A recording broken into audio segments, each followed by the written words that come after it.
की रामायणामध्ये कैकेयीनं आदेश दिलाय रामाला, तू वनवासाला जा. वनवासाला निघून गेलाय. आजोळी गेलेला भरत परत आलाय. भरताला कळले राम वनवासाला निघून गेलेला आहे. भरताला कैकेयीचा प्रचंड राग आलाय, कारण रामाला वनवासाला पाठवलं.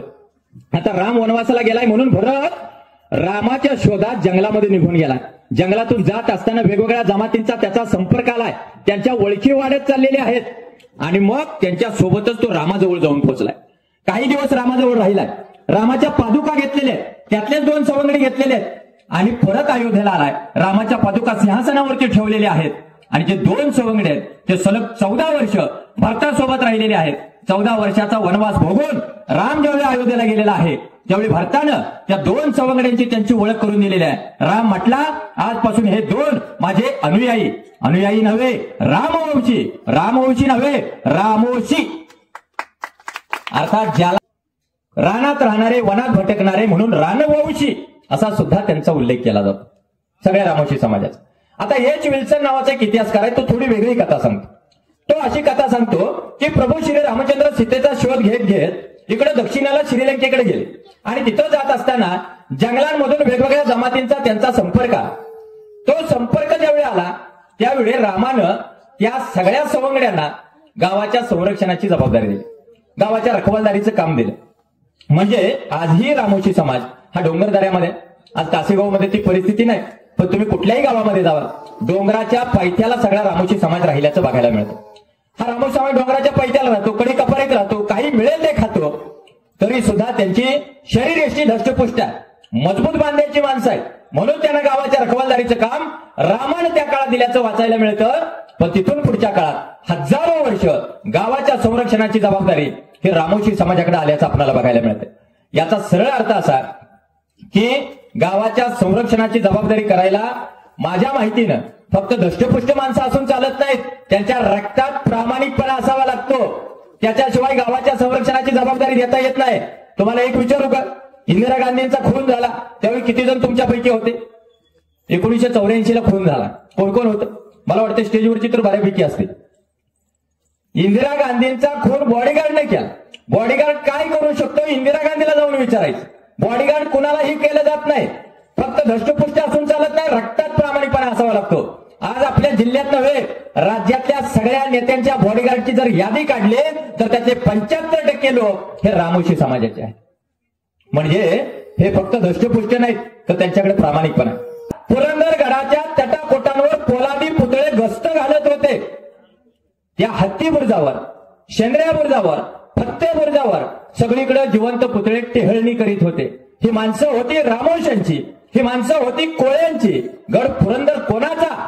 छत्रपती शिवाजी महाराजांचा. गड पुरंदर कोणाचा? रामोशांचा, कोळ्यांचा. या मंडळींचा हाडामांसाचा संबंध त्या पुरंदरशी होता. त्या पुरंदरचा इतिहास म्हणजे अख्ख्या नायकांचा इतिहास हे त्या इतिहासकाराला लिहावं लागलं. का माहित आहे? ते टाळूच शकत नाहीत, यांना अजिबात टाळू शकत नाहीत. पुरंदरचा एवढा जवळचा संबंध आहे. एक वाघ्या मुरळी गीत आहे त्या भागामध्ये, उभा गडावर देव कृपाळू धन्य माळसा कांत, पुरंदरचा मुलुक शोर उमाजी राजांचा प्रांत. हे तुम्ही वाघ्या मुरळी गीत तिथं गेल्यानंतर ऐकायला मिळेल तुम्हाला. पुरंदरच्या भागामध्ये बरीच वर्ष रामोशी समाजाची त्या ठिकाणी सत्ता असताना सुद्धा इंग्रजांनी जाणीवपूर्वक त्या ठिकाणच्या रामोशी समाजाला सांगितलं हा गड तुमच्या हातात सोडायचा. मग त्या भागात जांभूळवाडीला, भिवडीला रामोशी समाजाची घरं पेटवली, उद्ध्वस्त केलं, बेचिराग झाला सगळा समाज, परागंदा झाला. पुरंदरच्या नगारखान्यात सनई चौघड्यात ताशे सगळं जोरानं वाजायला लागलंय. कारण त्या काळात 7 सप्टेंबर 1791ला लक्ष्मीबाईंच्या आणि दादोबा खोमणेंच्या पोटी एका ठाण्या वाघाचा जन्म झाला होता. त्या ठाण्या वाघाचं नाव म्हणजे राजा उमाजी नाईक. आणि मग राजा उमाजी पुरंदरच्या भागामध्येच वाढतायत. त्यांची जडणघडण त्या ठिकाणी चाललेली आहे. आता तिथं जडणघडण होत असताना ऐन तारुण्यात राजा उमाजींनी एकदा दारू पिली होती. म्हणजे राजा उमाजींनी त्या काळात पहिलीच आणि शेवटची दारू पिली. हे दारू पिऊन जयंतीला आणि मयंतीला नाचणाऱ्यांनी लक्षात घ्यावं. म्हणजे कुठल्याही तर त्या काळात रामोशी समाजामध्ये वाढलेल्या राजा उमाजी नाईकांनी दारू पिली आणि दारूच्या नशेत स्वतःच्या त्या चुलत भावाच्या डोक्यात दगड फेकून मारला. त्याला मोठी जखम झाली. दुसऱ्या दिवशी नशा उतरल्यानंतर राजा उमाजींना त्या गोष्टीची जाणीव झाली आणि राजा उमाजींना त्यांनी पश्चाताप झाला म्हणून शपथ घेतली, इथून पुढच्या आयुष्यामध्ये मी अजिबात दारूला शिवणार नाही. पुढच्या आयुष्यात फक्त दारूला काय, सुपारीच्या खंडाचं सुद्धा व्यसन हे राजा उमाजींना नव्हतं, लक्षात घ्या. त्यामुळं जे जे व्यसन करतायत त्यांनी या गोष्टीची जाणीव ठेवणं फार महत्वाचं आहे. ज्यांना आम्ही दैवत मानतो, सर्वस्व मानतो, आमचा आदर्श मानतो, ते राजा उमाजी जर व्यसनी नव्हते तर मग आम्ही व्यसन करून त्यांना डोक्यावरती घेऊन चालणार नाही. राजा उमाजी हा डोक्यावर घेऊन वागवण्याचा विषय नाही हो, डोक्यात घालण्याचा विषय आहे. त्या यात्रेला स्वतः राजा उमाजी गेलेले, त्यांचे सख्खे भाऊ कृष्णाजी आहेत, त्यांचा दुसरा एक सख्खा भाऊ अमृता आहे. ते सगळे जेजुरीला यात्रेला गेले आणि यात्रेला गेल्यानंतर त्या यात्रेमध्ये पवाडा सुरू होता. पवाडा ऐकताना राजा उमाजी ऐन रंगात आलेले, बहारात आलेले. राजा उमाजींना पवाडा ऐकताना वाटतंय की छत्रपती शिवाजी महाराजांनी कशा प्रकारे स्वराज्य उभा केला असेल, सुरतेची लूट कशी केली असेल, शाहिस्तेखानाची बोटं कशी तोडली असतील, अफजल खानाचा कोतळा कसा काढला असेल, त्या कृष्णाजी कुलकर्णीला उभा कसा कापला असेल, हे सगळं ऐकतायत राजा उमाजी. त्यांच्या मुठी आवळल्या जात आहेत. पण तोपर्यंत एक इसम त्यांच्या जवळ येतोय, कानाजवळ आलाय आणि त्यांना सांगतोय, नाईक घात झाला आपला. अमृताला उचलला पोलिसांनी, चोरीचा संशय घेतलाय त्याच्यावरती.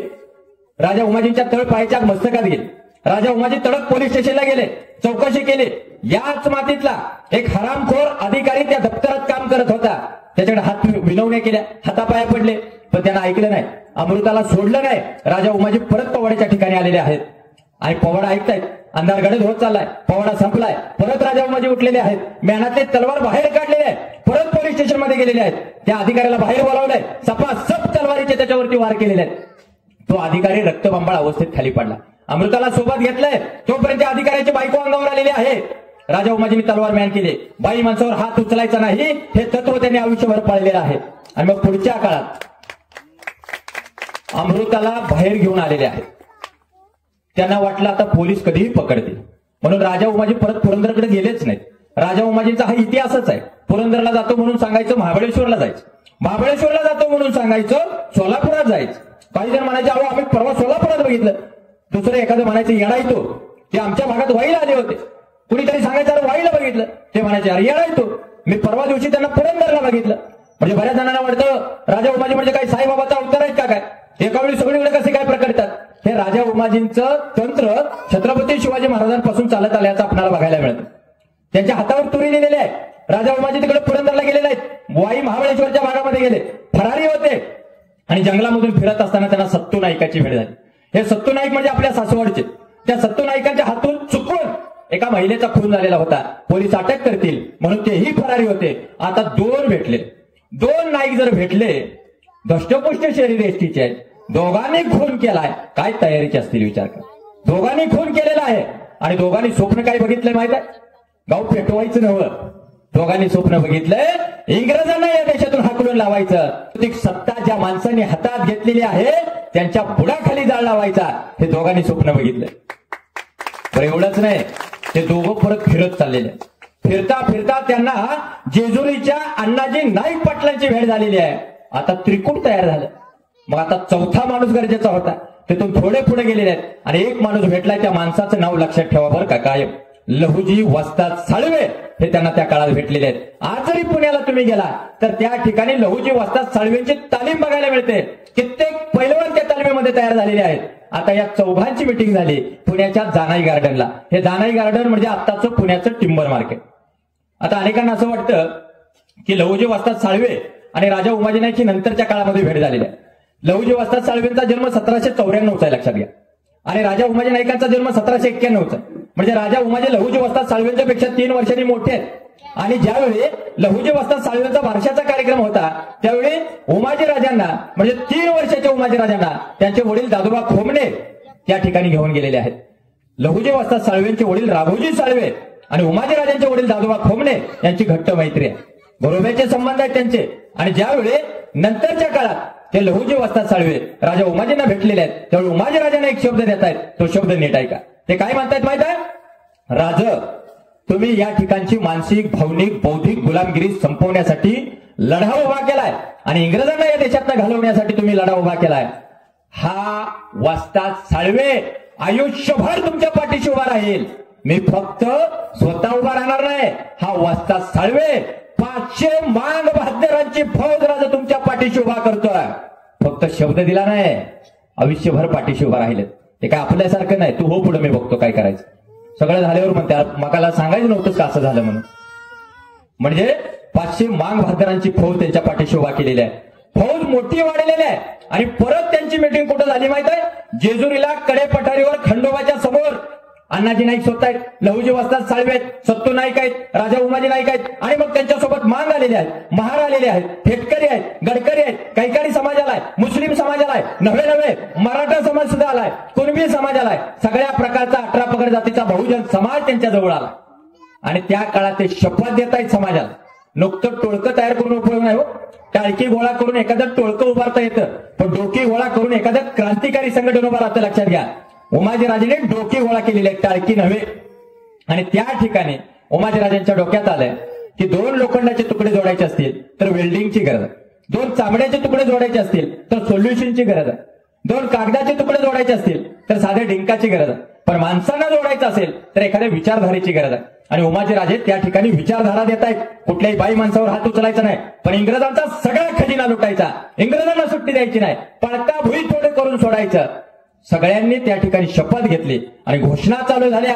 उमाजीराजांचा विजय असो, छत्रपती शिवाजी महाराज की जय, येळकोट येळकोट जय मल्हार, सदानंदाचा येळकोट. सगळ्या घोषणांनी परिसर दणाणून गेला. आणि मग पुढे आता त्यांची मोहीम चालू झालेली.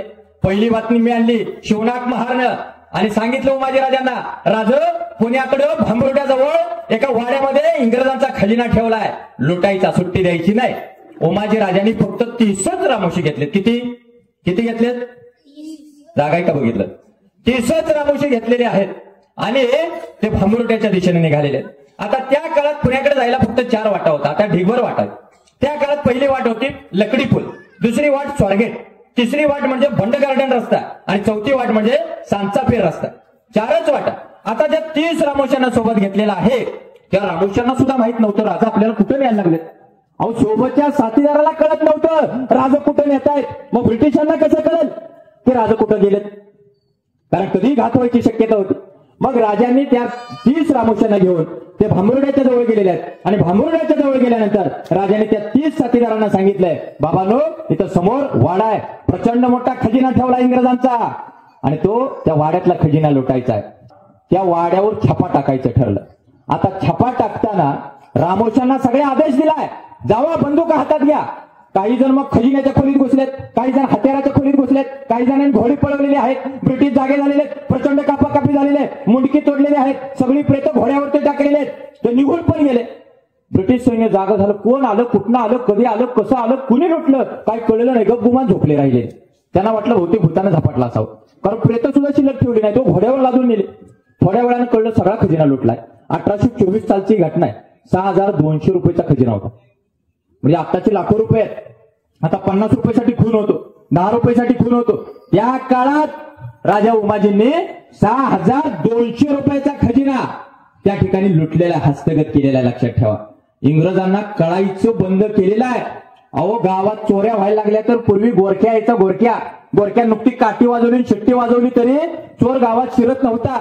आता गोरक्या जरा बंद झालाय, पण आता गावात जर चोर आले तर माणसं 4-4 पोरं आपल्या गावातले त्या ठिकाणी गस्त घालायला असतात का नाही? तरी सुद्धा चोर गावात फिरकत नाही. विचार करा, शेकडोंचं ब्रिटिशांचं सैन्य आहे, हत्यारांची आहे त्या ठिकाणी, आणि तशा त्या वाड्यामध्ये फक्त 30 रामोशांना घेऊन डायरेक्ट उमाजीराजे घुसतायत आणि त्यांचा फडशा पडतायत. लक्षात घ्या, अरे बाबांनो, जंगलाच्या बाहेर आलेल्या वाघाला पिंजऱ्यात पकडणारी माणसं अनेक आहेत, जंगलात घुसून वाघाला गोळ्या घालणारी माणसं अनेक आहेत, पण वाघाच्या गुहेत घुसून वाघाची शिकार करणारा एक धान्या वाघ म्हणजे राजा उमाजी नाईक आहे. इंग्रजांना सलग 14 वर्ष सळो की पळो करून सोडलेला आहे. सलग 14 वर्ष, 1-2 वर्ष नव्हे. दुसरी बातमी परत आलेली आहे. लहुजी वस्ताद साळवे स्वतः बातमी घेऊन आलेले आहेत. ते सांगतायत, राजा एक खजिना आहे. ते म्हणतायत कुठं? हे गुजरातचा एक मारवाड्याला आहे, चाणजी मातिया त्याचं नाव, प्रचंड ऐवज, प्रचंड सोन्यानं सगळं घेतलंय आणि तो पुण्यावरनं मुंबईला चाललाय. राजा म्हटलं ठीक आहे. त्याला अडवला पनवेल जवळच्या खोपोली गावात, छापा टाकला, सगळा लुटला. त्याला काही कळलं ना. त्याला वाटलं बहुतेक वार आलं होतं. त्याला कोणीतरी सांगितलं, अरे उमाजी म्हणजे दुसरं वारच आहे, ही कडाडती वीज आहे, कधी येते कधी निघून जाते कळत सुद्धा नाही. त्या चाणजी मातियाला सुद्धा वाटलं बहुतेक आपल्याला भूतानं झपाटलं. त्याला कळलं नाही आपला माल कुठे गेला. तिसरी बातमी आली. उमाजीराजांच्या सोबत आणखी एक साथीदार होता, सुभेदार मोहम्मद नावाचा.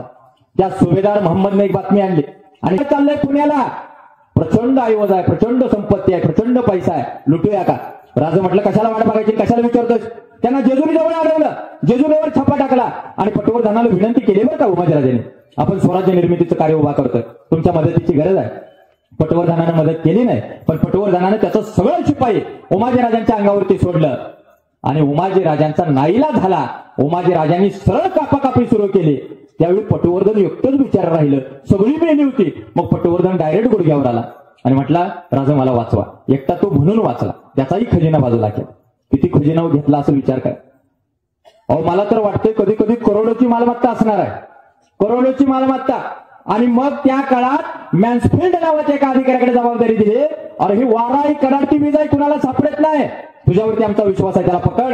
त्यावेळी उमाजीराजांच्या सोबत आहेत पंडोजी नाईक, दुसरे भोजाजी नाईक, तिसरे पदोजी नाईक, कृष्णाजी नाईक त्यांचा भाऊ आहे, अमृता नाईक त्यांचा भाऊ आहे. या सगळ्यांना सोबत घेतलंय आणि उमाजीराजांनी पुढचा प्रवास सुरू केला.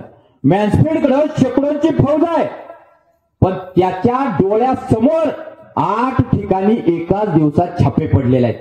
सगळा खजिना हस्तगत केलाय.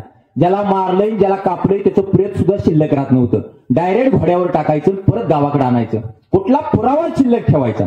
राजा उमाजींच्या लक्षात आलं हे सगळं झंझावात आपला चालू आहे, पण आपल्याला कुणीतरी राजा म्हटलं पाहिजे ना.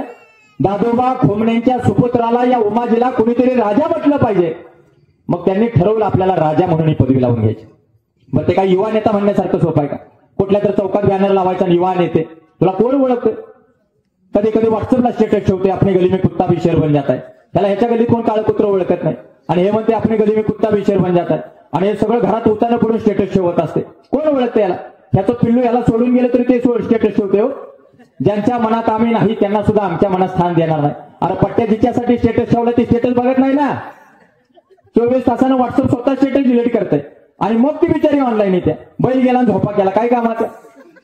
बरोबर आहे का. कधी कधी असे एखाद्या कार्यक्रमात आले की ते हुडकत असते, माझं पिल्लू कुठं बसलंय, पिल्लू कुठं बसलंय. पिल्ल्याला 2 तास झाले मेसेज करून, ते अजून बघा ना कसं झालंय. अरे बाबा तुझ्या पिल्ल्याचा संपलाय नेट पॅक, तिला बॅलन्स मार पहिल्यांदा, आणि तिला बॅलन्स मारायला मग बापाकडे पैसे मागायला जाऊ नको. म्हणजे आता युवा नेता म्हणून घोषित करणं फार सोपं आहे. एका वर्षात फक्त 4 वाढदिवस घालायचे. किती? 4 वाढदिवस. डायरेक्ट नेता होतोय. फक्त ग्रामपंचायतला येऊन बघायची, डिपॉझिट जप्त झाल्याशिवाय राहत नाही. कोण ओळखतो याला. त्या काळात राजा उमाजीने ठरवले आपल्याला राजा म्हणून घोषित करायचं आहे. नुकता स्वतःला राजा म्हटला तरी कापाकापी व्हायचे. मग त्या काळात जेजुरीच्या कडे पठारीवरती परत मिटिंग झालेली आहे. सत्तू नाईक आहेत, लहुजी वस्ताद साळवे आहेत, अण्णाजी नाईक आहेत, स्वतः राजा उमाजी आहेत. राजा नावाची बिरुदावली लावायची आहे. मग त्या काळात बाबा भगवान गिरी हे राजा उमाजींचे मार्गदर्शक, त्यांच्या हस्ते तो सगळा राज्यारोहण विधी करायचं ठरलं. राजा उमाजींच्या मस्तकावरती राजमुकुट ठेवला, त्यांच्या कपाळावरती तिलक लावला आणि त्याच्यानंतर अब्दागीर, चप्त चामर अशी राजचिन्ह त्यांना धारण केली गेली. आणि त्याच वेळी त्या जेजुरीवरती नगारखाना वाजायला लागला. ढोल ताशे सनई चौगडा सगळं वाजायला लागलं आणि चोहोबाजूनी बंदुकीच्या फैरी हवेमध्ये उडायला लागल्या. चोहोबाजूने त्यांच्या मस्तकावरती फुलांचा वर्षाव व्हायला लागला. चोहोबाजूने फक्त घोषणा ऐकायला यायला लागल्या, राजा उमाजींचा विजय असो, येळकोट येळकोट जय मल्हार, सदानंदाचा येळकोट. उमाजी राजे झाले, लक्षात ठेवा. आणि सगळ्यांनी स्वीकारलं ते राजे आहेत. बरं, राजा झाले म्हणजे फक्त कासेगाव मध्ये राहून चालत नाही हो. त्यांनी पुरंदर सोडण्याची गरज होती. अनेकांना असं वाटतंय पुरंदरचा आणि फक्त उमाजीराजांचा संबंध आहे. डॉक्टर आह साळुंखेंनी, ते आमच्या भागातले, पण आमच्या भागाला त्याचा अभिमान नाही, आता राहील ते साताऱ्याला. डॉक्टर आह साळुंखेंनी मॅकिंटॉशच्या त्या नोंदीचा सगळा आधार घेतला आणि त्यांनी प्राईड ऑफ स्वराज्य उमाजीराजे असं पुस्तक लिहिलं. अनेक वर्ष उमाजीराजांना प्राईड ऑफ पुरंदर असं म्हटलं जातं. ते फक्त पुरंदरचा अभिमान नाही, अख्ख्या स्वराज्याचा अभिमान, म्हणून प्राईड ऑफ स्वराज्य असं पुस्तक डॉक्टर आह साळुंखेंनी लिहिलेलं आहे. आता छत्रपती शिवाजी महाराजांसारखं प्रति शिवाजी म्हणून का ओळखलं जातं राजा उमाजींना माहित आहे? कारण शिवाजी महाराजांचं अष्टप्रधान मंडळ होतं. तसं उमाजीराजांनी स्वतःचं मंडळ तयार केलं. त्या मंडळामध्ये रणनीती आखायचं काम आणि न्यायदान करायचं काम हे राजा उमाजींनी स्वतःकडे घेतलेलं आहे. ते कोणाकडे दिलेलं नाही. कृष्णाजी त्यांचा भाऊ आहे, त्याच्याकडे काम दिलंय परराष्ट्र व्यवहार. आता परराष्ट्र व्यवहाराचं खातं आहे का नाही देशात? वेगवेगळ्या राज्यांशी संबंध ठेवून आणि पत्र व्यवहार करणं याचं काम त्यांच्याकडे दिलेलं आहे. लहुजी वस्ताद साळवे जे आहेत त्यांना पुण्याच्या सैन्य तुकडीचं प्रमुख केलेलं आहे. पदोजी नाईकांना सिंहगडच्या सैन्य तुकडीचं प्रमुख केलेलं आहे. पुढे बापू सोळसकर जे आहेत त्यांना महाबळेश्वरच्या सैन्य तुकडीचं प्रमुख केलेलं आहे. त्याच्यानंतर कुकुडवाडकर यांना मांदेच्या सैन्य तुकडीचं प्रमुख केलंय. आपल्या जत भागामध्ये जर गेला एक नाव तुम्ही ऐकलं असेल, लक्ष्मण सिंदूर नाईक, त्यांना सिंदूर लक्ष्मण म्हणून ओळखलं जातं. त्यांना जतची जबाबदारी दिलेली आहे. पुढे आपल्या शिराळ्याला फिराजी जाधव आणि तुमच्या वाळव्यामध्ये नागोजी माने यांना उमाजी राजांनी सैन्य तुकडीचं प्रमुख केलेलं आहे. आता हे सगळं तयार केलं. पुढे गुप्तहेर खातं सुद्धा तयार केलंय. त्या गुप्तहेर खात्यामध्ये रामजी कावजी पाटील आडनावावरून लक्षात येत असेल, सगळ्या जातीची माणसं आहेत. रामजी कावजी पाटील यांना पनवेलच्या गुप्तहेर खात्याचं प्रमुखपद दिलेलं आहे. पुढे नरसोजी नाईक यांना आपल्या जत भागामध्ये गुप्तहेर खात्याचं प्रमुखपद दिलेलं आहे. पुढे शिवनाथ महार जे आहेत त्यांना सासवडचं गुप्तहेर खात्याचं प्रमुखपद दिलेलं आहे. म्हणजे प्रत्येकाला असं गुप्तहेर खात्याचं प्रमुखपद दिलेलं आहे. बातमी गुप्त ठेवायची, या कानाची त्या कानाला सुद्धा जाऊ द्यायची नाही. इतकी जबाबदारी आणि इतकी खातरजमा करून घ्यावी लागते. त्याच्याशिवाय गुप्तहेर खातं तयार करता येत नाही. हे राजा उमाजीने त्या काळात केलं. हुबेहूब छत्रपती शिवाजी महाराजांसारखं केलं, म्हणून त्यांना प्रति शिवाजी म्हणून ओळखलं जातं. कित्येक वर्ष इंग्रजांच्या हातावर त्यांनी तुरी दिलेली आहे. पण काही गोष्टींचा तुमच्यासमोर उलगडा केला पाहिजे. म्हणजे त्या पत्रिकेमध्ये आता तुम्ही वाचलं, राजा उमाजींना बहिणीनं पकडलं का काळूनाना चव्हाण यांनी पकडलं का आणखी कुणी पकडलं? कुणी कुणी ऐकले बहिणीनं पकडलं म्हणून? राजा उमाजींना बहिणीनंच पकडलं. कुणी कुणी ऐकलंय? कुणी तर ऐकलंच नाही का? मग कुणी पकडलं म्हणून ऐकलं? हा, कुणी पकडलंच नव्हतं. राजा उमाजी तर माहित आहेत ना आपल्याला. बाबा तू सांगतोस हे आजच कळायला लागले सगळं. ते कुठले कुठली नावं घेतलीस एवढं सगळं आम्हाला एकच नाईक उमाजी नाईक म्हणत होतं. तू किती नाईक सांगितलीस आम्हाला, बरोबर का?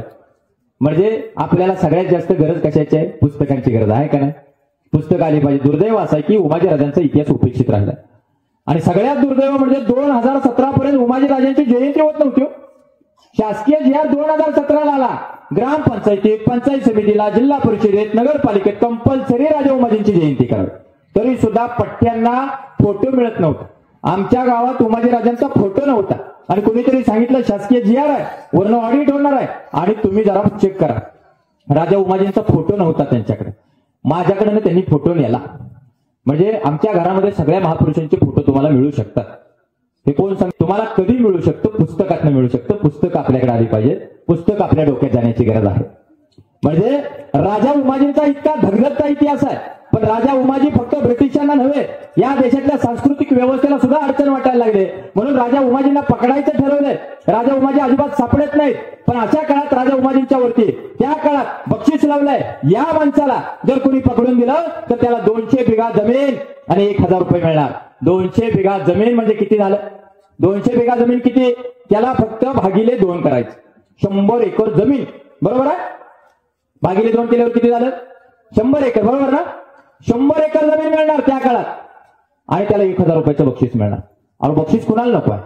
पण जाळात हात घाल, तुला एक कोड देतो. एवढं सोपं आहे? उमाजी राजांना पकडणं एवढं सोपं आहे का? कोणी तयार झालं नाही एवढी जमीन मिळणार म्हणून. दुसरं बक्षीस लावलं इंग्रजांनी, 10,000 रुपये मिळणार आणि 400 बिघा जमीन मिळणार. म्हणजे 200 एकर जमीन मिळणार. कोणच पुढे आला? सगळे घाबरत होते. उमाजी राजांना पकडणं म्हणजे काही इतकी साधी गोष्ट होती का? बरं पकडायचं आहे, पण सापडतायत कुठं? बरं उमाजी राजे दिसतात कुठं? कुणाला माहित आहे? कुणालाच माहित नव्हतं उमाजी राजे दिसतात कसे. मग त्यांना पकडायचं तरी कसं? आणि कधी कधी इंग्रजांना वाटायचं ते पुरंदरला आहेत, त्यावेळी ते सांगलीत असायचे. सांगलीत असं वाटायचं, त्यावेळी ते कुठेतरी वाई महाबळेश्वरच्या भागामध्ये गेलेले असायचे. म्हणजे उमाजी राजे कुठे आहेत काहीच कळत नव्हतं. अशा काळात उमाजी राजांना हे सगळं पकडायचं कारस्थान चालू होतं. उमाजी राजांना पकडण्यासाठी त्यांच्या मानलेल्या बहिणीनं प्रयत्न केला. काळू नाना चव्हाणची ती बायको जिजा, तिनं प्रयत्न केला असं इतिहासकारांनी तुम्हाला सांगितलं. तुम्हाला एका गोष्टीचा पुरावा देतो. जर बहिणीनं पकडायला प्रयत्न केला असता तर आज तुम्ही पुरंदरच्या भागामध्ये जर गेला तर त्या ठिकाणी जात्यावरच्या ओव्या ऐकायला मिळतात. पुरंदर माझा उमाजी राजांचा घर, शोभ सखा पाठीराखा माझा, त्याला ठेव सुखी माझा, त्याला ववाळीन जीव माझा, शोभ पुरंदरचा राजा. आजही पुरंदरमध्ये जात्यावरच्या ओव्या म्हटल्या जातात. बहिणीने म्हटल्या असत्या का ओव्या? बहिणीने जर पकडलं असतं तर. दुसरा पुरावा देतो. तिकडे सासवडला मामलेदार कचेरीच्या समोरनं जाताना उमाजी राजांना त्यांच्या साथीदारांना पकडलं आणि मामलेदारांनी घरात घेतलं. मामलेदारांनी अत्यंत खालच्या गलिच्छ पातळीवरची भाषा वापरली. उमाजी राजांना म्हटलं, तू दरोडेखोर आहेस, लुटारू आहेस, चोर आहेस, किती ठिकाणचा खजिना लुटलास आणि कुठं नेऊन ठेवलास सांग. त्यावेळी उमाजीराजांना ते सहन झालं नाही. तळपायच्या मस्तकात गेले. त्या मामलेदाराची सुद्धा कान उघडणी केलेली आहे. तो मला लई छानपणा शिकवू नको उमाजीराजांनी सांगितलंय. शाब्दिक बाचाबाची झालेली आहे. मामलेदार त्याच्या घरात होता म्हणूनच वाचलाय, नाहीतर उमाजीराजांनी कधीच कापून टाकला असता. उमाजीराजे तिथून बाहेर पडलेले आहेत, रस्त्यावरून निघून गेलेले आहेत. पण त्या भांडणामध्ये त्या मामलेदाराची बायको घरात नव्हती. ज्यावेळी घरात आले त्यावेळी मामलेदाराच्या बायकोला कळलं की आपल्या नवऱ्याचं उमाजीराजांशी भांडण झालंय. अरे उमाजीराजांची भांडण म्हणजे थेट मरण पत्करण्यासारखं आहे. कधी हा माणूस येऊन माझ्या नवऱ्याला कापू शकतो. मग गुपचूप नवऱ्याची नजर चुकवून ही बाई जेजुरीला गेली आणि राजा उमाजींना विनंती केली, राज माझ्या नवऱ्याची तुमची शाब्दिक बाचाबाची झाली, माझ्या कानावर आलं. मी त्यावेळी घरात नव्हती, नाहीतर मी माझ्या नवऱ्याला शांत केलं असतं. कृपा करून मला तुमच्या धर्माची बहीण माना, पण माझ्या नवऱ्याच्या केसाला सुद्धा धक्का लावू नका, मला विधवा करू नका. राजा उमाजीने शब्द दिलाय, तुझ्या नवऱ्याच्या केसाला सुद्धा धक्का लागणार नाही, तू निश्चिंत जा. ती परत गेलेले आहे. राजा उमाजी परत सासवडच्या त्या मामलेदार कचेरीच्या समोर जाताना त्यांच्या लक्षात आलं, जाऊया जरा मामलेदाराच्या घरात. परत ते घरात गेलेले आहेत. मामलेदाराने त्यांच्याकडे बघितलंय आणि सांगितलंय, पहिल्यांदा घराच्या बाहेर मी कामात आहे, घरात अजिबात यायचं नाही. तुझ्यासारख्या चोरांना दरोडेखोरांना घरात अजिबात यायचं नाही. ते निघून गेले. आणि मग त्या मामलेदाराच्या बायकोला पाठीमागणं कळलं, अरे उमाजीराजे घरात आले होते, त्यांना घरात घ्यायला पाहिजे होतं. आणि तिने एका माणसाला तिकडे पाठवलं, उमाजीराजांना पाठीमागच्या दरवाजाने यायला सांगा. ते पाठीमागच्या दरवाजाने गेले, त्यांना तिथे बसायला टाकलं, जेवण तयार केलं. जेवत तिच्याबरोबर गप्पा चालू झाल्या आणि मामलेदार उठून मागच्या घरात गेला. त्याचं डोकंच फिरलं, हे इथं आलं कसं, डायरेक्ट स्वयंपाक घरात. म्हणजे उमाजीराजे कुठनं कुठे बी जात होते. ते मामलेदाराला कळायचं बंद झालं. मग त्यांच्या बायकोनं सगळी घडलेली कहाणी सांगितली, त्यांची जाऊन कशी माफी मागितली, तुमचा जीव मी कसा वाचवला. मग मामलेदाराचा जरा पारा शांत झाला, तो मामलेदार बी त्या गप्पात सामील झाला. म्हणजे माणसं जोडण्याची कला सुद्धा उमाजीराजांकडे होती. पण उमाजीराजे ज्यावेळी तिथून बाहेर पडलेले आहेत त्यावेळी परत बक्षीस वाढवलंय 10,000 रुपये आणि 600 बिघा जमीन. म्हणजे 600 बिघा म्हणजे किती झालं बघा, 300 एकर जमीन झाली. 10,000 रुपयाचं बक्षीस कोणाला नको आहे. आणि अशा काळात म्हणून परत उमाजीराजे तळ कोकणात गेलेले आहेत. तर कोकणात वासुंदे नावाचं गाव आहे. त्या वासुंदे गावामध्ये परत ब्रिटिश सैनिक त्यांच्या समोर आले. प्रचंड मोठी धुमचक्री उडालेली आहे. 5 ब्रिटिशांची मुंडकी तोडलेली आहे आणि ती मुंडकी एका खलित्यासोबत सासवडच्या ब्रिटिश अधिकाऱ्याला पाठवलेलं आहे. त्याच्यात काय लिहिलंय माहित आहे, 5 मुंडकी पत्रासोबत पाठवलेले आहेत. आपण नुसतं पत्र पाठवते, मुंडकी कोण पाठवते तेव्हा. उमाजीराजांनी मुंडकी पाठवली पत्रासोबत आणि त्याच्यात लिहिले 5 मुंडकी पाठवलेले आहेत. अजून पाठीमागणं बरीच येणार आहेत, जरा सावध राहा, लई चालबाजी करायची नाही, नाहीतर बरीच मुंडकी मग पत्रासोबत येतील. पुन्हा पत्र वाचायला सुद्धा माणूस शिल्लक नसेल, लक्षात ठेवा. म्हणजे ब्रिटिश या ठिकाणी दहशत निर्माण करण्याचा प्रयत्न करत होते. पण शेकडो मुंडकी उमाजीराजांनी तोडली, त्यांना पत्रासोबत पाठवलेले आहेत. दहशत प्रयत्न करण्याचा प्रयत्न त्यांचा होता, पण ती दहशत मोडीत काढून अखंड दहशत ब्रिटिशांच्या मनामध्ये जर कोणी निर्माण केली असेल तर ती राजा उमाजींनी तयार केली. परत कुणीही तयार झालं नाही राजा उमाजींच्या नादाला लागायला. पण नंतरच्या काळामध्ये राजा उमाजींनी एक जाहीरनामा काढला. नुसतं स्वतः लढाई करून उपयोग नाही हो, माणसाच्या मनामध्ये ते स्वप्न पेरलं पाहिजे का नाही.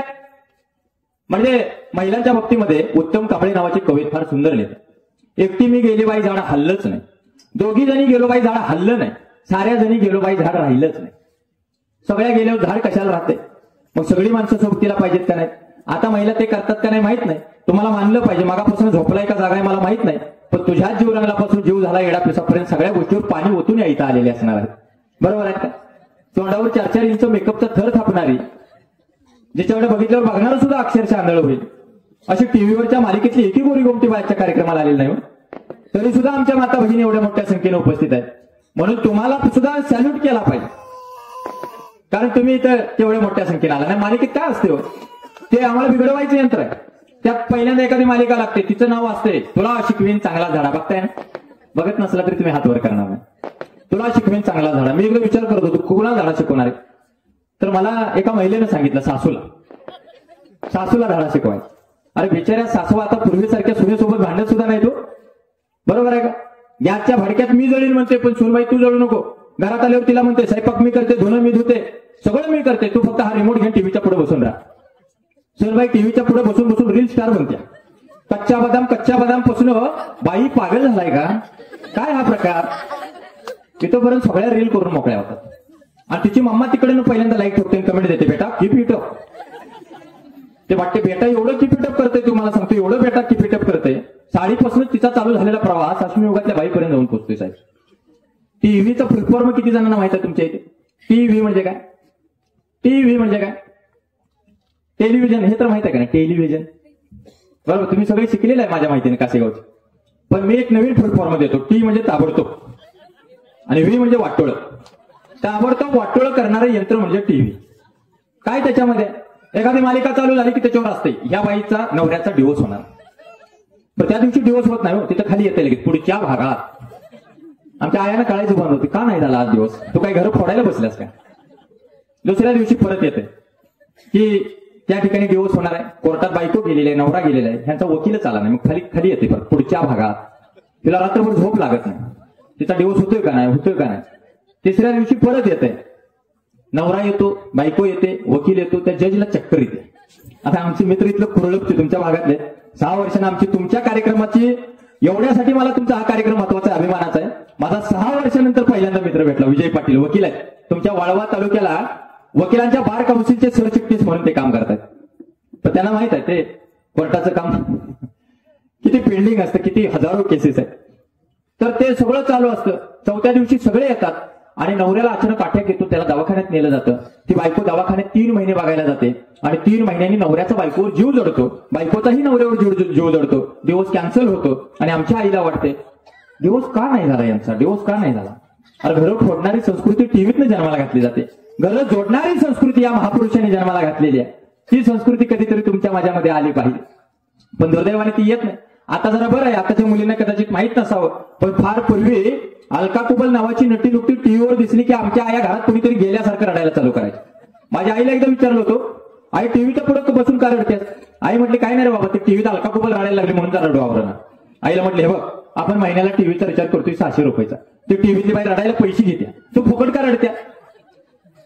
म्हणजे त्या अलका कुबल या महाराष्ट्राच्या आया बाया इतक्या रडवल्या की आता तिच्या पुढच्या 10 पिढ्या हसत हसत जगू शकतात, इतकं तिच्या अभिनयामध्ये सामर्थ्य.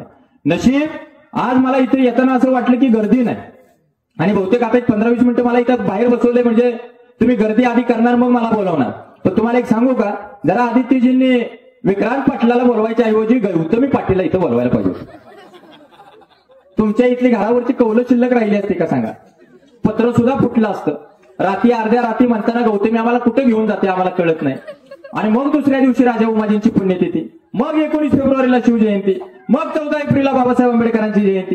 तेवढ्या पुरतच आम्हाला फक्त आठवते. त्याला कुणीतरी नुसतं येऊन सांगू द्या, अरे ह्या गावात गौतमी येणार आहे, त्याला ते महापुरुष आठवायचं सुद्धा बंद होतं. म्हणजे इतकी भयानक अवस्था आहे. त्या चित्रपटातला हिरो जास्तीत जास्त काय सांगतो, नटीला काय विचारतो सांगा? म्हणजे नटी त्याला विचारते, मेरे जान तू मेरे लिए क्या कर सकते? ती नट एका सेकंदाचा विचार करत नाही, ते म्हणतं मेरी जान तेरे लिए मैं सारी दुनिया को आग लगा सकता हूं. लावा आणि तुम्ही दोघंच राहा पृथ्वी तलावर. काय शिकवलं जातंय आम्हाला?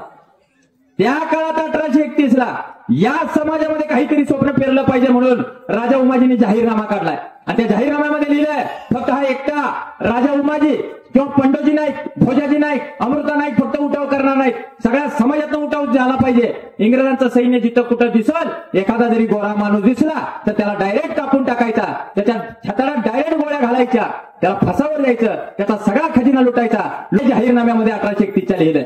इंग्रजांना त्या जाहीरनाम्यामुळे तर कळायचं बंद झालंय. हा जाहीरनामा 18 फेब्रुवारी 1831चा जाहीरनामा. आणि त्याच्या आता आपल्याकडे जाहीरनामे असतात का? जाहीरनामा म्हणजे ब्ल्यू प्रिंट हो, इलेक्शनला येते. ती आज आली की त्याच्यासोबत काळी पिशवी, त्याच्यासोबत काहीतरी पाकिट येते, आणि मग रात्रभर कुंभकर्ण हाडं चुकून झोपलेली असते. सकाळी मग रिक्षा येते दारात, चला की मतदानाला.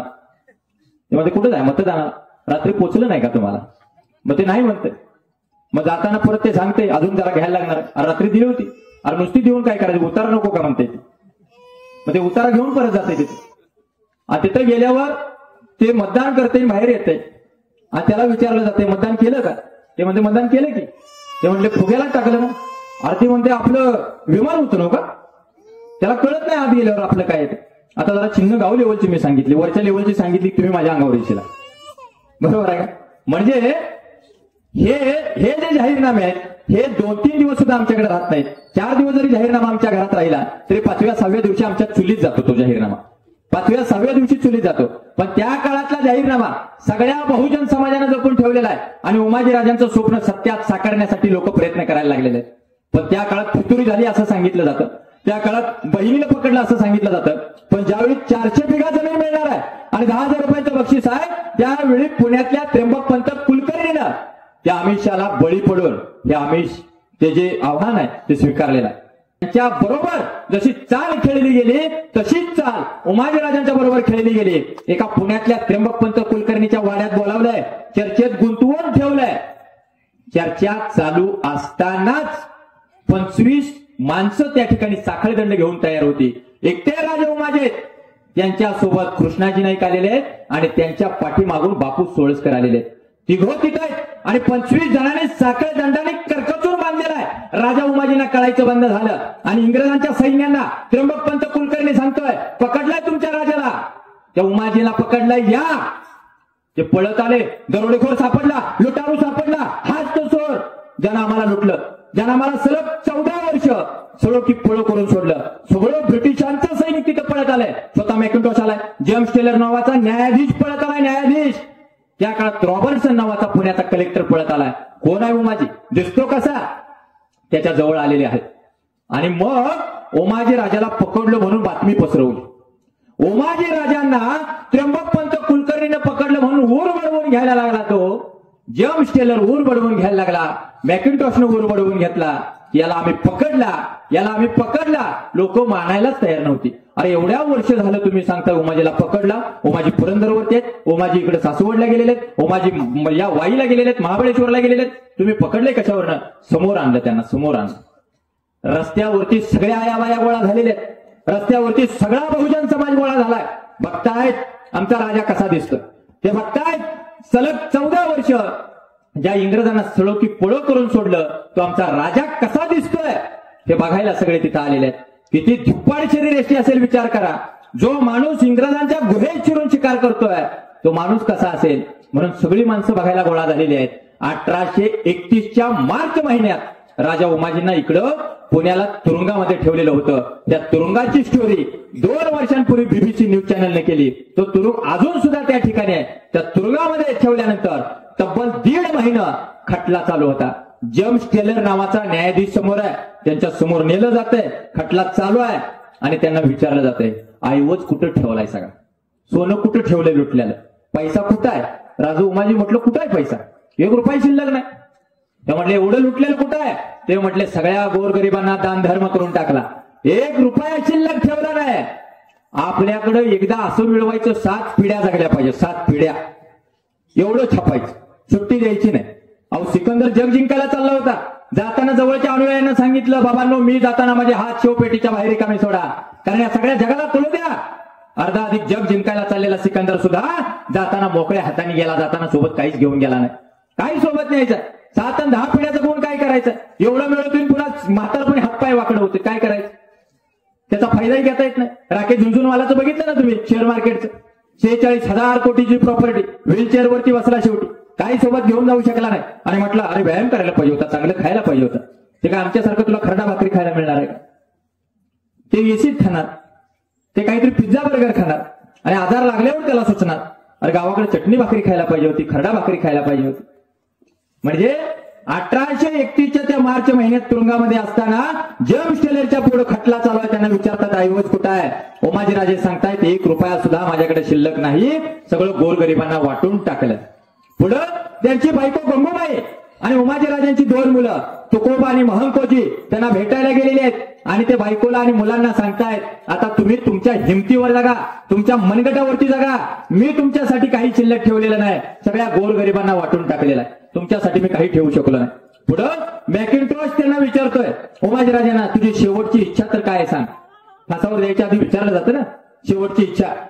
त्यावेळी उमाजीराजे सांगतायत आयुष्यभर वागावं आणि जगू नये, पुन्हा पुढे कधी वाकलो नाही, नमलो नाही.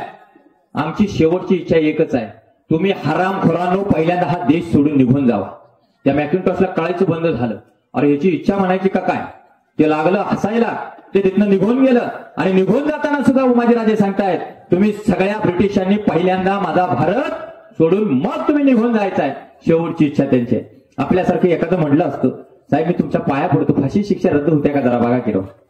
जीव गेल्यावर मग काय करायचंय, आयुष्य गेल्यावर परत काय राहिलं आपल्याकडे. पण उमाजीराजे ब्रिटिशांनी निघून जावं म्हणून सांगतायत. मग ब्रिटिश काही सोडणार आहेत. तिथून पुढच्या काळात फाशीच्या शिक्षेची अंमलबजावणी सुरू झालेली आहे. वाकले नाही, झुकले नाही, नाहीत, नमले नाहीत, स्वाभिमानानं ताट आहेत, तरी सुद्धा आम्हाला आठवतंय झुकेगा नाही साला. आठवतंय का नाही? 1.5-2 महिने झालं पुष्पाटून याड लावले अख्ख्या महाराष्ट्राला, झुकेगा नाही साला. पोरं गल्ली बोळात लंगडायला लागली सगळी, सगळीकडे रील यायला लागली विजयजी, सगळीकडे रील येत आहेत. बापाला कळलं ना पोरं का लंगडते आपलं, त्याला थोड्या वेळाने कळते ही रील करायला लागलं. त्याला ते बुक्कीत टिंगूळ म्हणणारा तो सुरत चव्हाण व्हायचा. त्याला वाटते तिकडे त्या बिग बॉसला गेल्यानंतर विजेता होते, सगळ्या महाराष्ट्राच्या तरुणांच्या गळ्यातला ताईत बनता येते. त्या बिग बॉस बद्दल एक सांगितलं पाहिजे. सुरत चव्हाण विजयी झाला. सुरत चव्हाण एका गरीब घरातला, सुरत चव्हाण महाराष्ट्रातल्या सगळ्या तरुणांच्या गळ्यातला ताईत झाला, इथंपर्यंत ठीक आहे. पण तुम्हाला सांगू, त्या बिग बॉसनं तुमच्या माझ्यावर बिंबवलंय. एक अक्षर वाचता येत नसेल आणि अंगठा भादर असेल तरी सुद्धा बिग बॉसचा विजेता होता येतं. एक पुस्तक वाचण्याची, एक वय वाचण्याची सुद्धा गरज नाही. हे बिग बॉस जर तुमच्या माझ्यावरती बिंबवत असेल तर तुम्ही मला सांगा, राजा उमाजींची पुस्तकं तुम्ही वाचणार आहे का? एक पुस्तक तुम्ही हातात घेणार नाही. पुस्तकं वाचली पाहिजे. 10 वर्ष एमपीएससीचा अभ्यास करणाऱ्या, 10 वर्ष युपीएससीचा अभ्यास करणाऱ्या त्या सगळ्या पोरांना विचारा तुम्ही जाऊन, की अभ्यास करताना किती त्रास होतो. याने 5 वर्ष एलएलबी केली, 5 वर्ष एलएलबीचा अभ्यास किती असतो विचार कर. हा माझ्यासोबत आलेला आमचा बंधू एमबीएला किती अभ्यास असतो त्याला विचार. म्हणजे हा आयटीआला, ते पलीकडे एअरटेलला त्या एका कंपनीमध्ये काम करताय, जिओला. त्याला विचारा किती काम असतं. 30-35 हजार पगार आणि अंगठा बाजार असल्यावर, हे लंगडत रील केल्यावर जर सगळं मिळत असेल तिथं लंगडत रील केल्यावर, टीव्हीच्या पुढे बसून सगळ्या रील केल्यानंतर सगळं मिळत असेल तर काय वाचायची गरज आहे, काय शिकायची गरज आहे, काय शाळेत जायची गरज आहे. हेच मुद्दा म्हणून तुमच्या माझ्यावर बिंबवलं जातंय. माइंड एंगेजिंग टास्क दिलाय त्यांनी, माइंड एंगेजिंग टास्क. याच्यातनं बाहेरच पडायचं नाही तुम्ही. त्यामुळं या सगळ्या गोष्टी फार वाईट आहेत. हे झुकेगा नाही साला जेवढे आलं ना, पहिला पुष्प आला आणि 10वीच्या पोरानं पेपरला लिहिलं, सगळ्या पेपर नाही लिखेगा साला. मास्तर लय हुशार होता. मास्तर म्हटला मै बी मार्क नाही देगा साला. मास्तरनं काय त्याला 1 मार्क दिला नाही. आता ही संस्कृती तुमच्या माझ्याकडे आल्यावर काय करायचं? त्या चित्रपटात त्या पुष्पाचं बघतंय ते कुऱ्हाड हातात घेतले आणि एखादं पोरगं पेपरला कुऱ्हाडीचं चित्र काढते खाली लिहिते ह्याच्याशी गाठ आहे, त्याला पासच केला पाहिजे. म्हणजे उमाजी राजे आपल्याला एक कळलं पाहिजे. ज्यावेळी 1 वर्ष आधी तुरुंगात होते ना, त्यावेळी तुरुंगामध्ये लिहायला वाचायला शिकलेले आहेत. मॅकन्टॉश नावाचा ब्रिटिश अधिकारी लिहितोय, त्यांनी समोर बघितलंय. त्याचा भाऊ अमृता नाईक हा सुद्धा लिहायला वाचायला शिकलेला आहे. त्या काळात मराठीतली कितीतरी पत्र स्वतः राजा उमाजीने स्वतःच्या हस्ताक्षरात लिहिलेले आहेत. अर्थात आमच्या राजाला वाचता येत होतं, पण आम्ही वाचत नाही. आम्ही राजांचा इतिहास वाचत नाही. हे दुर्दैव. आमची अवस्था कशी झाली फक्त जाता जाता सांगतो. आमची अवस्था झालेली त्या राजाच्या आणि प्रधानाच्या गोष्टीसारखी. एक राजा प्रधानाला विचारत होता, प्रधाना सांग की बाबा राज्य कशाच्या जोरावर चाललंय. प्रधान म्हटला, लोक तुम्हाला घाबरते, त्याच्याशिवाय काय राज्य चाललंय काय? राजा म्हटला, तसं नाही, लोक माझ्यावर जीवापाड मनापासून प्रेम करतायत, त्याच्यामुळे राज्य चाललंय. तेव्हा म्हटलं, प्रधान म्हटलं, शक्यच नाही हो, लोक तुम्हाला घाबरतायत. ते म्हटलं, कसं काय? प्रधान म्हटलं, एक 3 प्रयोग करू. ते म्हटलं, काय? आपल्या राज्यात पलीकडच्या राज्यामध्ये लोक कामाला जातात, त्यांच्याकडून आपण 20 रुपयाचा कर घेतो. आता हा कर राजा वाढवायचा आणि त्यांच्याकडून आता आपण कर किती घ्यायचा माहित आहे का? 30 रुपयाचा, म्हणजे 10 रुपये कर वाढवायचा. राजा म्हटलं, ठीक आहे, पण लोक माझ्या अंगावर येतील असं काही करू नको. मग पलीकडच्या गावामध्ये लोक कामाला जात होती, 20 रुपयाचा कर वाढला, 30 रुपये देत होती. कोणी तक्रार केली नाही, सगळी मुकाट्याने जात होती. ब्रश शब्द सुद्धा काढला नाही. प्रधानाला राजा म्हटला, झाला का प्रयोग? प्रधान म्हटला, अजूनही प्रयोग आहे. आता 30 रुपयाचा कर 50 रुपये करायचा. 50 रुपये कर केला. लोक मुकाट्याने पलीकडच्या राज्यात कामाला जात होती, कोणीही तक्रार केली नाही. प्रधानाला राजा म्हटला, झाला का तुझा प्रयोग? प्रधान म्हटला, एक शेवटचा प्रयोग करायचा. आता कर वाढवायचा नाही. आता कर वसूल करणारा जो माणूस आहे त्याच्याबरोबर समोर एक माणूस उभा करायचा ज्याच्या हातात पायतान असेल. कर दिला की प्रत्येकाच्या गालाखाली एक पायतान पडला आणि मग सगळी पलीकडच्या गावामध्ये कामाला जाणार. माणसं पलीकडच्या गावामध्ये दुसऱ्या दिवशी कामाला जात राहिली, 50 रुपये कर द्यायची आणि प्रत्येकाच्या गालाखाली एक पायतान पडायची. काय विचार करा कसं पडत असेल. 50 रुपये द्यायचे वरनं पायतान खायचं. कोणी सांगितलं? ते पायतान खाऊन पलीकडच्या गावात कामाला जात होतं. आणि पलीकडच्या गावात कामाला जाताना राजा म्हटला, आता माझ्या अंगावर लोक येणार आहेत. आणि खरोखर एक 10-20 माणसांचा घोळका तिकडे राजदरबाराकडे आला. राजा लय घाबरला. राजा पळत जाऊन सिंहासनावर बसला. प्रधान म्हटला, तुम्ही घाबरू नका, मी बघून येतो बाहेर काय झाले. प्रधान बघायला गेला आणि त्या माणसानं विचारलं, कशासाठी आलाय बाबा? ती माणसं म्हटली, काय आमची तक्रार नाही, थोडा तुम्ही 20 रुपयाचा कर 30 रुपये केला, आम्ही काय बोललो का? 30 रुपयाचा 50 केला, आम्ही काय बोललो का? बरोबर, 50 देऊन गालाखाली पैतान हाणायला एक माणूस उभा केला, आम्ही काय बोललो का तुम्हाला?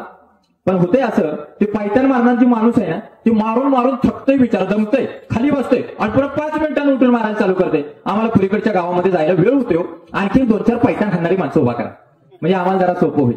आमच्या गालाखाली एक पायतान पडतंय, शिक्षणाची फी वाढली, दुसरं पायतान पडलं, महागाई वाढली, तिसरं पायतान पडलं, आमच्यावरती अन्याय व्हायला लागला. चौथं पायतान, उमाजीराजांची जयंती डायरेक्ट 2017 5वं पायतान, महामंडळ सुद्धा तयार झालं नाही, 6वं पायतान. पोरं शिकत नाहीत म्हणून ती गळती होत असताना सुद्धा शासन महाराष्ट्रातल्या हजारो शाळा बंद करायला निघालं. तरी आम्ही म्हणतोय अजून एखादं पैतान आहे का, हा ना आमच्या गालाखाली, हा ना गालाखाली. एवढी गुलामी जी आमच्यामध्ये भिनलेली आहे, त्या गुलामीच्या विरोधात हा राजा उमाजींचा लढा होता, लक्षात ठेवा. आणि म्हणून त्यांनी तो जाहीरनामा काढलेला होता. 1.5 महिना त्या काळामध्ये तो खटला चाललाय जेम्स टेलरच्या पुढं आणि डायरेक्ट 3 फेब्रुवारी 1832ला फाशीची शिक्षा सुनावलेली आहे. अख्ख्या महाराष्ट्रातला सगळा बहुजन समाज पुरंदरच्या त्या ठिकाणी, त्या पुण्यामध्ये गोळा झालेला आहे, जिथं फाशी दिलं गेलेलं होतं. त्या ठिकाणी अजूनही ती विहीर आहे, त्या विहिरीच्या वरती तिथं फाशी दिलेलं होतं खडकमाळ भागामध्ये. आणि तिथं उमाजीराजांना आणलं गेलंय, त्यांच्या तोंडावरती काळे कापड लावलेलं आहे, राजांचा चेहरा दिसत सुद्धा नाही. फासावर दिला जाणार आहे, फाशीची वेळ जवळ आलेली आहे. चिमण्यांनी ओरडणं बंद केलंय, सूर्य जागीच थांबलेला आहे, ढग सुद्धा तिथं जागीच थांबलेला आहे, जनावरांनी ओरडणं बंद केलंय, माणसांच्या काळजाचा ठोका चुकतोय, नव्हे श्वास सुद्धा प्रत्येकाचा थांबला होता. आमचा राजा फासावर चालला होता. सगळे बघायला आले होते. 14 वर्ष इंग्रजांना सळो की पळो करून सोडणारा तो आद्य क्रांतीवीर राजा उमाजी फासावर चालला होता. इथल्या सांस्कृतिक व्यवस्थेला हादरा देणारा, 440चा करंट देणारा तो उमाजी राजा आज फासावर चालला होता. शेकडो मुंडकी इंग्रजांना ज्यांनी परत पाठवली तो उमाजी राजा आज फासावर चालला होता. आद्य क्रांतीवीर म्हणवणारा, प्रति शिवाजी म्हणवणारा तो राजा उमाजी आज फासावर चालला होता. 3 फेब्रुवारी 1832ला. बाजूला जल्लाद उभा आहे, त्याच्या हातामध्ये दोर आहे, राजा उमाजींच्या पायाखाली फळी आहे, गळ्याभोवती दोर ठेवलेला आहे, काही सेकंदात दोर आवळला जाणार आहे. माता भगिनींचा हुंदका अनावर झालाय. मोठ्यानं माता भगिनी त्या काळात रडत होत्या की माझा राजा देवाघरी चाललाय, माझा राजा या जगाला सोडून चाललाय, आम्हाला सोडून चाललाय. गळ्याभोवतीचा दोर आवळला जाणार आहे. बाजूला तो जल्लाद हातामध्ये दोर घेऊन उभा आहे. जल्लादानं दोर वडलाय, पायाखालची फळी सरकलेली आहे, गळ्याभोवती दोर आवळला गेलाय. राजा उमाजींच्या तोंडातनं जीभ बाहेर पडायच्या आधी त्या काळात राजा उमाजींनी जोरदार घोषणा दिलेली आहे, छत्रपती शिवाजी महाराज के जय म्हणून त्यांची जीभ बाहेर पडलेली आहे. या मराठी माणसांची जीभ सुद्धा महाराजांचं नाव घेतल्याशिवाय त्याच्या तोंडापासून पोरकी व्हायला तयार होत नाही. राजा उमाजींनी ती घोषणा दिलेली आहे आणि राजा उमाजींच्या गळ्याभोवतीचा फास सावळला गेलाय. नुकतं फाशी देऊन इंग्रज थांबले नाहीत. अरे जिवंत उमाजी राजांना नव्हे, मेलेल्या उमाजी राजांना सुद्धा इंग्रज घाबरत होते. त्याचा एक पुरावा, तिथूनच जवळ एक पिंपळाचं झाड आहे, आधी पिंपळाचं झाड आहे. ते पुण्यात गेला तर बघा, पुण्याला जायला खचून 7 तास लागतात. तुम्हाला तर जवळच असेल मला वाटते, आमच्यापेक्षा जरा तास 2 तास, जरा तुम्ही लवकर पोहोचाल, बरोबर ना नितीन? तिथे गेला तर एक पिंपळाचं झाड अजून आहे, ती साक्ष देत आहे उमाजीराजांची. त्या झाडामध्ये उमाजीराजांच्या आठवणी एकवटलेल्या आहेत. पहिला या देशातला फसावर गेलेला क्रांतिकारक आहे. त्या पिंपळाच्या झाडाला 1 दिवस नव्हे, 2 दिवस नव्हे, सलग 3 दिवस राजा उमाजींचं प्रेत लटकत होतं. सलग 3 दिवस. का माहित आहे? कारण प्रत्येकाने ते उमाजीराजांचं प्रेत बघावं आणि प्रत्येकाच्या काळजात धडकी भरावी, प्रत्येकाला भीती वाटावी. इथून पुढच्या काळात जर इंग्रजांच्या विरोधात उठाव केला तर प्रत्येकाला असंच फसावर दिलं जाईल. म्हणून तब्बल 3 दिवस राजा उमाजींचं प्रेत तिथे लटकत होत. साधा विचार करावं, आपली आई, आपला बाप कुठेतरी इकडे जाताना रस्त्यावरती ऍक्सिडेंट झाला, रक्ताच्या थारोळ्या जर पडला आणि बेवारच प्रेत म्हणून जर एखाद्या नगरपालिकेच्या गाडीने उचलून नेलं तर तुम्हाला आम्हाला सहन होईल का? आमचा जवळचा रक्ताचा कुणी माणूस जर असा उघड्यावरती पडला तर आम्हाला सहन होईल का सांगा? त्याला लागलेली ठेच सुद्धा आम्हाला सहन होत नाही. पण आमच्या राजा उमाजींचं प्रेत सलग 3 दिवस त्या काळात पिंपळाला लटकत होतं. 4थ्या दिवशी भिवडीवरनं एक बैलगाडी आली. त्या बैलगाडीमध्ये तुकोजी त्यांचा मुलगा आहे, महंकोजी आहे, त्यांची बायको गंगूबाई आहे, तिथं आलेले आहेत. ते तुकोजी आणि महंकोजी त्या पिंपळाच्या झाडावरती चढलेले आहेत. ते प्रेत हळूच खाली घेतलंय, बैलगाडीमध्ये ठेवलंय आणि मग ती धडधडत ती बैलगाडी भिवडीकडे गेलेली आहे आणि मग त्यांच्यावरती अंतिम संस्कार करण्यात आलेले आहेत. म्हणजे एवढा भयानक काळ जो इंग्रजांसाठी कर्दन काळ ठरला होता, तो राजा उमाजी जर आमच्यासाठी एवढा झगडला असेल, एवढा लढला असेल, तुम्हा आम्हाला गुलामीच्या मानसिकतेतनं जर त्यांनी बाहेर काढला असेल. आणि सांगा, मी फक्त किती वेळ झालं बोलतोय, फक्त सांगा आणि मग मी तुमची रजा घेतो. सांगा किती वेळ झालं बोलतोय? हा, का घड्याळ बंदच राहिलं होतं? हा, घड्याळ 1.25 तास झालं मी बोलतोय. म्हणजे मी कोल्हापुरात एका देवळात 11 वाजता रात्रीचे बोलायला उभा राहिलो. तुम्ही तरी लवकर चालू केलं. त्यांनी पट्ट्यांनी ते म्हटले श्रोते येणच झाले तो. मी बाहेर आलो जरा बघितलं, बरं झालं म्हटलं, ते खुर्च्या भरलेल्या दिसत आहेत. अंधारात काही जण दिसतच नाहीत. आता कोल्हापुरात 11 वाजता बोलायला उभा केलं रात्री देवळात, आणि दोघंच विचार राहिले, बाकी सगळं गाव उठून घराकडे गेलं. अहो म्हटलं सगळी उठून गेले, बरं झालं आता आपल्याला बी लवकर थांबायला मिळत. म्हटलं सगळं गाव उठून घराकडे गेलं, तुम्ही का बसलाय बाबा? तर त्यातला एक पट्ट्या म्हटला, साहेब अजिबात काळजी करू नका, आम्ही झोपायलाच देवळात असतोय. आणि म्हटलं आता तुमच्या दोघांसाठी मी रात्रभर व्याख्यान द्यायचं का? सांगलीतल्या एका व्याख्यानानंतर मला खाल्लं चिठ्ठी आली होती, साहेब भाषण थांबवा. मी म्हटलं का? ते पाठीमागचे सगळे पेंगायला लागलेत. मग मी चिठ्ठीच्या मागे लिहिलं, ते समोरचे अजून दोघे जागे दिसत आहेत. ते झोपत नाही तोपर्यंत मी काय माझं भाषण थांबवत नाही. महाराष्ट्रातलं मला एक असं ठिकाण माहिती आहे जिथं माणसांना चांगली झोप यावी म्हणून मुद्दाम व्याख्यानाचे कार्यक्रम आयोजित केले जातात. व्याख्यान ऐकता ऐकता झोप यायला लागली की हळूच कल्टी मारायची, घर गाठायचं, जाऊन झोपायचं. मग एका वेळी सगळ्या माणसांना झोपवण्याची आणि पेंगवण्याची ताकद जर व्याख्यानात असेल तर जगातली किती ग्रेट गोष्ट आहे. अशा ग्रेट गोष्टीचा तुम्ही सगळे कासेगावकर आज आनंद घेता, हे मला वाटतं त्याच्यावर ग्रेट गोष्ट आहे. म्हणजे भाषणाच्या अशा सगळ्या वेगवेगळ्या गमती जमती. कोल्हापुरात एक बारकं पोरगं डायरेक्ट माझ्या अंगावर आलं, फटाकडे उडवायची पिस्तूल घेऊन. ती पिस्तूल बघितलं मी भिलो, मला वाटलं खरोखरची पिस्तूल आहे. त्यानं पहिली वाजवलीच, ते फाट दिवशी वाजवलं, मी बघितलं छातीत घुसलंय का. परत लक्षात आलं काही घुसलं नाही, म्हणजे फटाकडे दिसते. त्याला म्हटलं का आलाय बाबा, मला मारू नको म्हटलं. ते म्हटलं तुला कुठं मारायला आलं? ते होतं एवढं असं. मग म्हटलं कुणाला मारायला? ते म्हटलं तुला इथं आणलाय कोणी, त्याचं नाव सांग, त्याला मी सोडत नाही. म्हटलं एवढा वेळ बोलतोय, तुला काय कळतंय का म्हटलं. म्हणजे तिची अवस्था आदित्यजींची किंवा बाकीच्या आयोजकांची झाली नाही पाहिजे याची मला निश्चितपणाने जाणीव आहे. थांबताना फक्त एवढंच सांगेन, आज उमाजीराजे तुमच्या आमच्यात नाहीत, छत्रपती शिवाजी महाराज तुमच्या आमच्यात नाहीत, तुमच्या माझ्यासाठी झगडणारा पाठीचा काना शिजवणारा कुणीच तुमच्या माझ्यात नाही. पण एका गोष्टीची जाता जाता जाणीव करून देतो, आज माझ्या सहित इथं बसलेल्या सगळ्यांच्या मृत्यूची अंतिम सामग्री तयार आहे. फक्त निरोप द्यायचा उशीर. जाळणारी माणसं तयार आहेत, रडणारी माणसं सुद्धा तयार आहेत, फक्त गेले सांगण्याचा अवकाश आहे. खांदा द्यायला सुद्धा माणसं तयार आहेत, फक्त श्वास बंद पडायचा अवकाश आहे. एकदा श्वास बंद पडला, माणूस गेला, त्याचे डोळे मिटले की अर्ध्या तासात सगळ्या अस्थी विखुरल्या जाणार, एका तासात आपली चिता पेटणार. त्यामुळे अस्थी विखुरायच्या आधी एकदा जीवनात आस्था निर्माण करूया. आपली चिता पेटायच्या आधी जीवनात एकदा उमाजीराजांसारखं चैतन्य निर्माण करूया. एवढं केलं तरी खूप पुरेसं झालं. आपण महापुरुषांचा विचार जगलो असा त्याचा अर्थ होईल.